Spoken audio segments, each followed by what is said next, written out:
different kind of tutorial today specifically on how to make complex decisions better.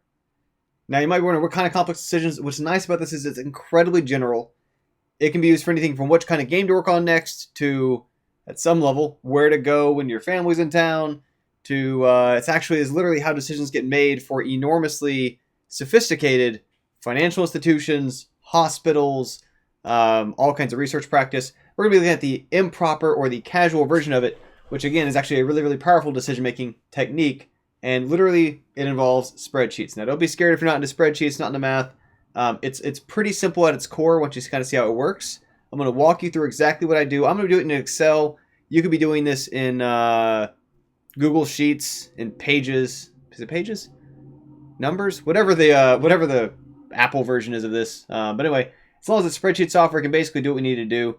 And I'm going to start by actually increasing the size of this just so it's easier for you to see on my screen.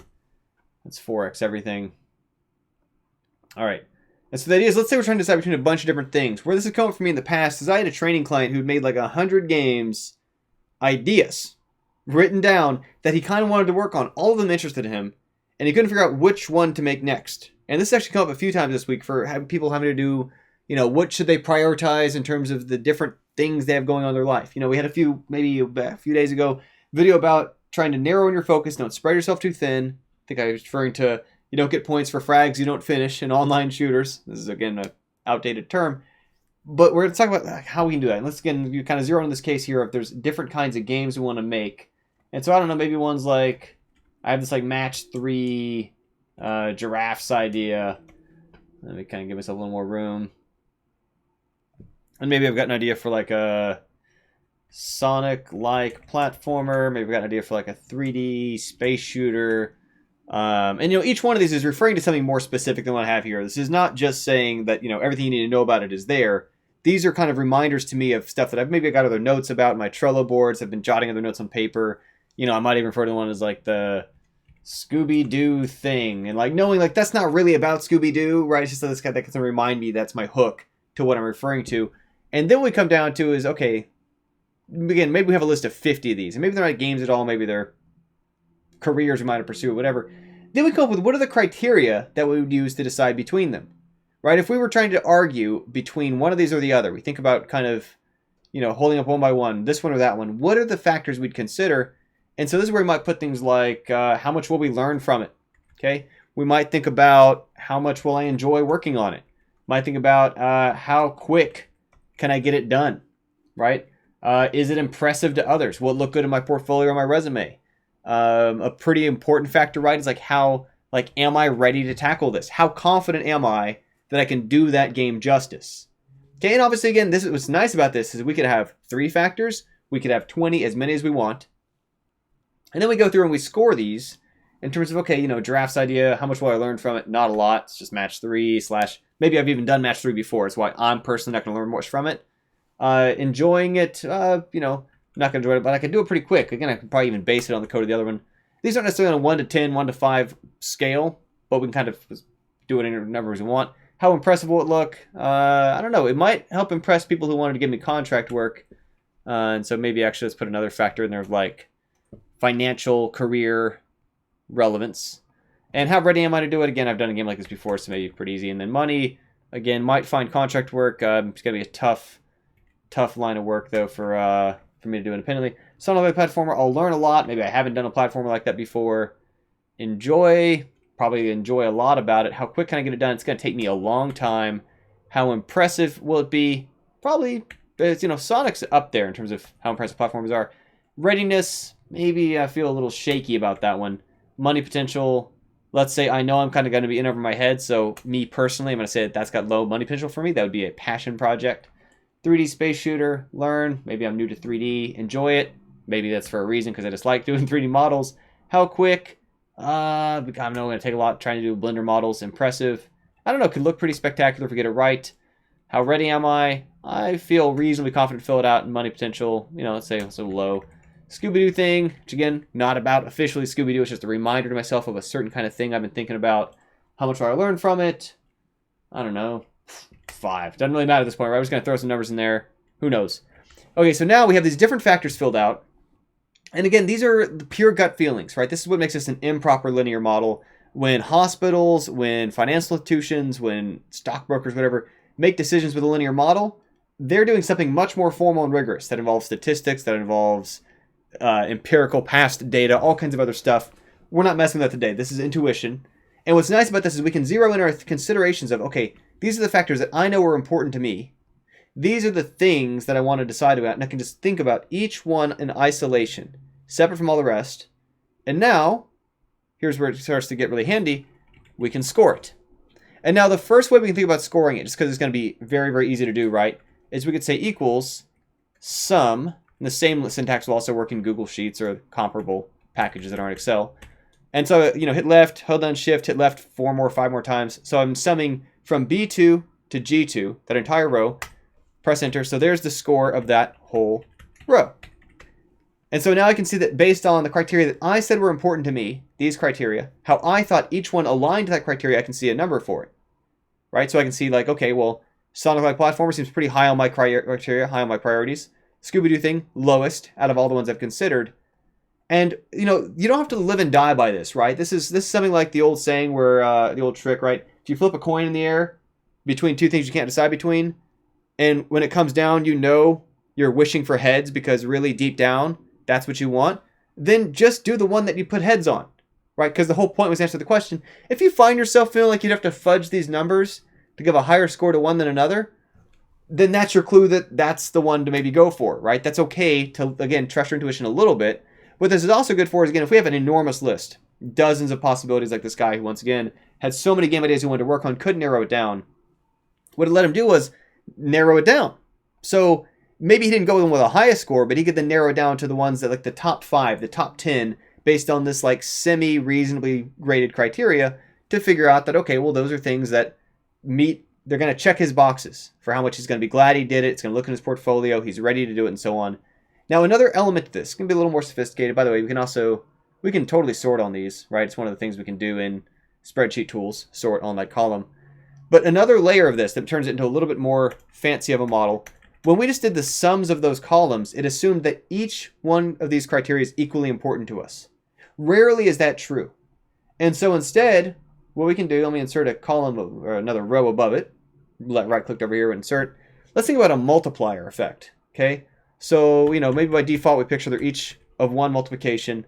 Let's say how ready I am for the project is pretty important, because I know that if I'm in over my head, then it's not going to come out well anyway. It's not going to result in good pay. It's not going to be impressive. I'm not going to enjoy it. Not going to learn much if I'm not ready for it.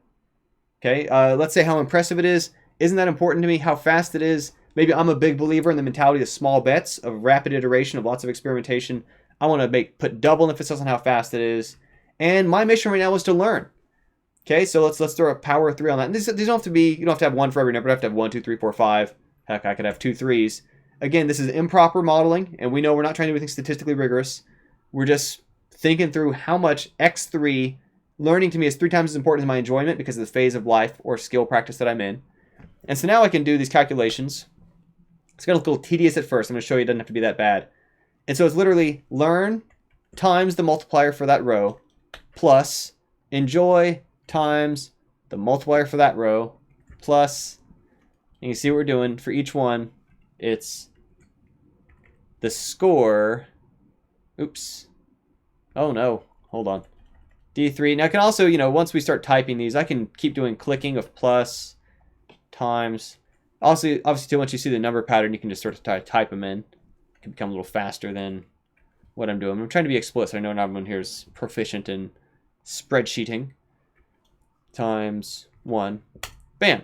So now we have this weighted score that reflects that readiness is so important to me. How fast it'll take me to do, how much I learn from it is also important.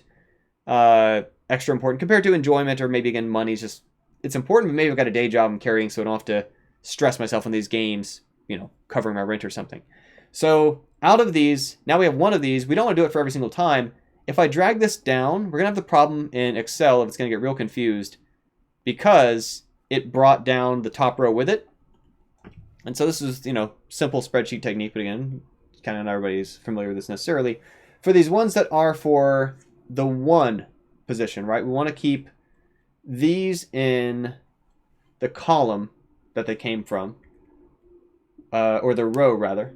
So what we can do is up here you can see what I'm doing is I'm inserting a $sign in front of the ones. And what we could put a $sign in front of the letter and the one, but since we're not dragging it side to side, it won't matter. What that $sign does is it's locking that axis. So now when I click and drag this corner, each one of these kept it multiplied against the first row. Do you see how it didn't bring it down with it? It left it up there because of the $sign in the expression. So now once again we have this weighted score, and now I see that when I properly weight these priorities for myself, knowing that it's not important to me how impressive it is, maybe not even my near-term enjoyment, I want to learn a lot, I want to get it done quickly, and it's important to me I feel ready for it. It turns out 3D Space Shooter may not have shown up as important when we just did a straight sum. Now that we've done a weighted score, it becomes a little more clear that this one actually kind of outshines even Match 3 Giraffes' idea. And that Scooby-Doo thing actually here stays in the last in criteria. And again, we can play with these numbers. Oops, didn't mean to recolor. We can kind of play around and rethink and redecide, change our minds about how important different criteria are to me. If money was my priority, and I didn't really care how impressive it was, or maybe those two kind of seem hand in hand, we might find Match 3 Giraffes is suddenly the better gain, all based on our gut intuitions of how important different criteria are to us, what each criteria scores for that thing, and then their weighted sum. And again, done in a much more rigorous fashion, this is used to make some pretty big decisions that involve insane numbers of variables for things like, again, financial stock broking kind of institutions or medical research firms and so on. Here we can use it for anything from narrowing down, okay, there's too many things I'm doing, or there's too many things I'm trying to split my time between, or I'm trying to decide between, should I start a podcast, should I start a YouTube, should I start a blog, should I start a... And we know that if we try to do all these things at once, we're not going to make real progress on any of them. So we can be strategic about, okay, which 2 or 3 are worth focusing in on? Which ones score the best based on what I know is important to me? And sometimes even just the exercise of thinking through what are my criteria for distinguishing these different possibilities is kind of its own way informative to us. When we start to realize and having to kind of tell ourselves, okay, what isn't important to me? And suddenly we don't feel as pinched between thinking of all things as being equally important when we realize that some of them are going to outweigh others. And that's okay, but it's a very personal thing, going to vary for everybody about how we do different things. And again, I kind of joked at the beginning, you could, it'd probably be overkill, but let's say we have a local meetup of 20 different people. We're trying to figure out where should we have the next venue. And so we might throw down some criteria for like venues along the left side of where we want to go to eat for our next big gathering. Might have factors like, does it feel welcoming? Does it feel safe? Is it good? Is it reasonably priced? How close is it to the majority of our members on average? These kind of things. We can weight those criteria, score them, and again, narrow down to like kind of 3-ish, however many we want to, top options to then run by the group. And it's easier to have that discussion between the top handful of options we've narrowed down from this kind of criteria, or to make transparent our process of thinking through it, rather than saying, here's the 20 places, I don't know, right? Because it's so hard to work with that many things. When you've got a lot of things and a lot of variables to consider, improper linear modeling or casual kind of intuitive thinking about this sort of approach can be a really helpful tool in your tool set. So anyway, that's the thought for today. I'll also say, one last case where I've also used this was literally when I was professionally doing level design for Boom Blocks. I would crank out every single week maybe 12 different maps using my level editor I'd built for the game. It was not the version on the Wii, it was a version I built for a computer with OpenGL. And I would crank out like 12 levels every single week. I would put the level titles over here. Here I'd make criteria for like, okay, how nice looking is this level layout? Because in a puzzle game, that matters, right? How challenging is it? How engaging is it? How unusual, how distinctive is it? Does it feel like it have kind of a hook? These kind of like, soft, subjective criteria. I would score those levels on those different criteria, do my weighted score based on which ones I thought were most important to me, and then I would just throw away the lowest scoring half every single week. And that was part of how I made sure I kept a high quality bar up of when all things were considered together, which a lot of what design work is about, is those kind of balanced decisions between a lot of different considerations. Here were things that were the top half of my work, and as long as I kept burying the bottom half of my work, I knew I had a stronger example of things to show the rest of the team, to run by the producers, to propose for inclusion in the final game, that kind of thing. So again, process can be used for so many different kinds of levels of abstraction in our process. A really powerful tool. If you look up linear models for decision making, you'll find lots of research. Again, a lot of it much more intense than what we're talking about today. But as an intro to the concept, I think that's something that a lot of people can kind of recognize immediately some of the strengths to, for when you got a lot of possibilities to consider and a number of different variables, and it's hard to kind of juggle all that in our head at once. You don't have to. Here's the trick to it. Thanks for always tuning in. Have another video for tomorrow.